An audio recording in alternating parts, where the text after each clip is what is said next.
Hello प्यारे परीक्षार्थियों, हिंदी व्याकरण में एक बहुत महत्वपूर्ण विषय है जो है उपसर्ग प्रत्यय का। अब ये विषय इतना इंपॉर्टेंट क्यों है? एक तो आपको पता है कभी उपसर्ग प्रत्यय से तो डायरेक्टली क्वेश्चन आता है, सबसे पहली चीज़। दूसरी चीज़ ये होती है कि जैसे अगर आपको किसी शब्द का अर्थ जानना है, ठीक है ना, अर्थ जानने के लिए भी आपको प्रत्यय की आवश्यकता पड़ती है। जैसे कि एक उदाहरण देती हूँ मैं आपको छोटा सा, शांतिपूर्ण।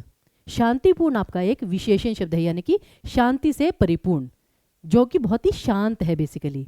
और तीसरा होता है शांतिपूर्वक, यानी शांति से, ठीक है ना, शांति द्वारा, कि बहुत शांत तरीके से, तो वो आपका क्रिया विशेषण होता है। तो इसलिए शब्द की सही पहचान के लिए, उसकी व्याकरणिक पहचान के लिए कि कोई शब्द संज्ञा है, विशेषण है, क्रिया विशेषण है, उसका सही अर्थ क्या है, उसकी सही वर्तनी क्या है, इन सभी के लिए आपको प्रत्यय की आवश्यकता पड़ती है।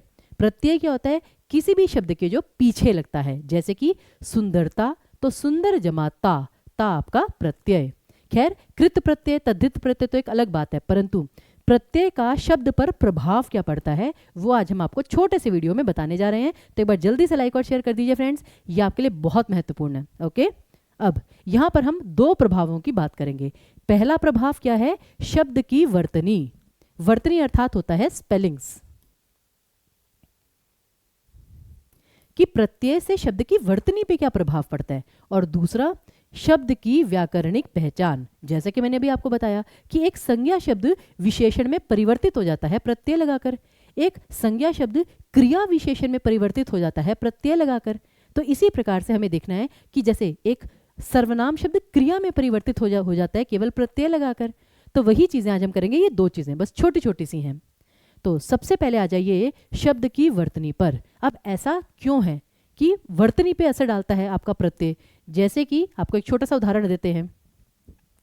एक है आपका सिंपल, सबसे पहले सिंपल लेते हैं, सुंदरता। चलिए,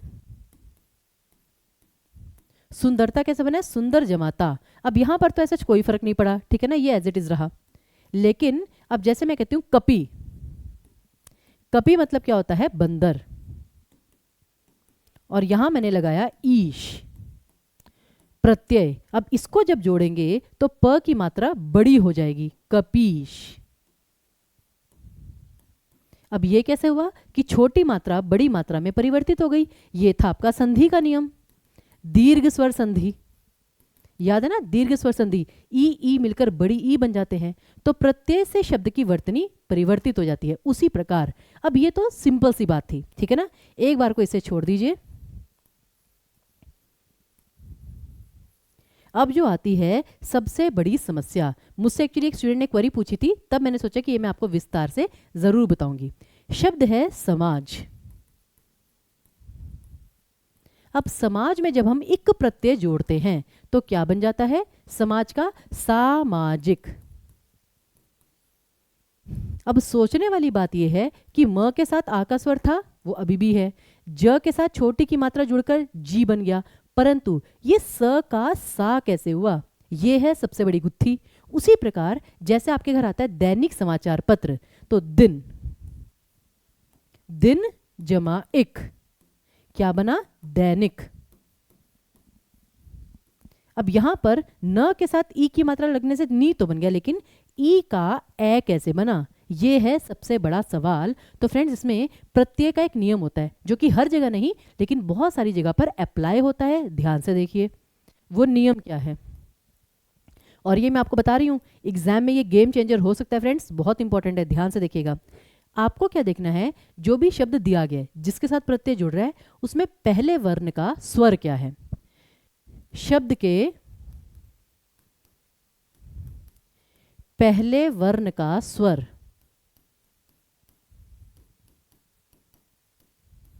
फॉर एग्जाम्पल समाज, समाज में पहला वर्ण कौन सा था? स। स का स्वर क्या है? अ। तो अगर ये स्वर अ है और अगर प्रत्यय लगा तो ये आ में परिवर्तित हो जाएगा, ठीक है ना। उसी जैसे कि रसायन, रसायन क्या होता है? फ्यूल। रसायन जमा एक रासायनिक, तो यही होता है अ से आ में परिवर्तन। उसी प्रकार अगर ये पहला स्वर जैसे दिन है, द में कौन सा स्वर है? ई का स्वर, तो अगर ये स्वर ई या फिर ए हो तो ये अल्टीमेटली ए में परिवर्तित हो जाएगा। जैसे कि अगर मैं आपसे कहूँ ये देखिए सारे बच्चे, देह। देह क्या होता है? शरीर। तो देह जमा इक, ये क्या बन जाएगा? दैहिक। तो ए का ए में परिवर्तन वो आपके सामने है। और लास्ट में आता है आपका कि अगर ये स्वर उ या फिर ओ औ है तो अल्टीमेटली आपका औ में परिवर्तित हो जाएगा। जानते हैं कैसे? ये भी मैं आपको करके दिखाती हूं। कुंती, पांडवों की माता का नाम कुंती था, ये तो सभी जानते हैं। अब कुंती जमा ए, तो ये क्या बना? क के साथ ऊ का स्वर था तो क्या बना? कौंतेय। जो कृष्ण जी थे वो बार बार अर्जुन को कौंतेय कौंतेय कहते थे ना, या तो पार्थ कहते थे या कौंतेय। तो कुंती जमा ए कौंतेय।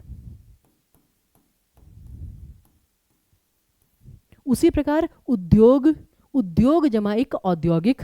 तो यहां पर एक और देखिए,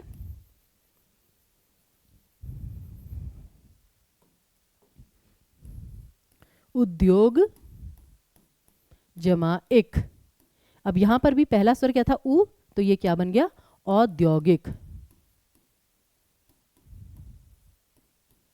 तो फ्रेंड्स ये बहुत ही इंपॉर्टेंट नियम है जो बहुत सारे बच्चों को पता ही नहीं होता है। हालांकि हमने अपने पेड बैच में हमेशा स्टूडेंट्स को बताया है, मैंने आपको उपसर्ग प्रत्यय के सेशन में भी बताया, परंतु अगर आप इस नियम से अनजान हैं तो प्लीज़ इस नियम को अच्छे से गांठ बांध लीजिए, यह आपके लिए बहुत महत्वपूर्ण नियम हो सकता है। और अब आते हैं आखिरी भाग पर कि शब्द की व्याकरणिक पहचान। अब ये कैसे बदलती है? देखिए, जैसे कि सुंदर, सुंदर शब्द क्या था? विशेषण, एडजेक्टिव, कि ये व्यक्ति सुंदर है। परंतु सुंदरता या सौंदर्य, सौंदर्य या सुंदरता, ये क्या है आपका? भाववाचक संज्ञा। उसी प्रकार जैसे मैं कहूं इसमें आप अगर और कौन सा लेना चाहते हैं, क्षमा, क्षमा क्या होता है? माफी, जो है भाववाचक संज्ञा। और क्षमा में अगर यह जोड़ दिया जाए तो क्या बनेगा? क्षम्य, जिसको क्षमा किया जा सके, ये क्या बन गया आपका? विशेषण। उसी प्रकार जैसे अगर मैं कहूं आपसे बंधु, बंधु मतलब होता है भाई, तो ये क्या है आपका? जातिवाचक संज्ञा। परंतु अगर मैं इसमें त्व प्रत्यय जोड़ दूं, बंधुत्व, बंधुत्व कह लीजिए, गुरुत्व कह लीजिए, तब ये क्या बन जाएगा? भाववाचक संज्ञा। तो इसी प्रकार जैसे ये है, तो जो प्रत्यय है फ्रेंड्स, प्रत्यय आपका बहुत महत्वपूर्ण विषय है। उससे आपकी शब्द की पहचान भी बदल सकती है, आपकी शब्द की वर्तनी भी बदल सकती है, और आपको सब शब्द का सही अर्थ भी पता चल सकता है। तो कृपया इस विषय को बहुत ध्यान से पढ़िएगा, पेपर में ये आपके लिए बहुत मददगार साबित हो सकता है। बहुत बहुत धन्यवाद।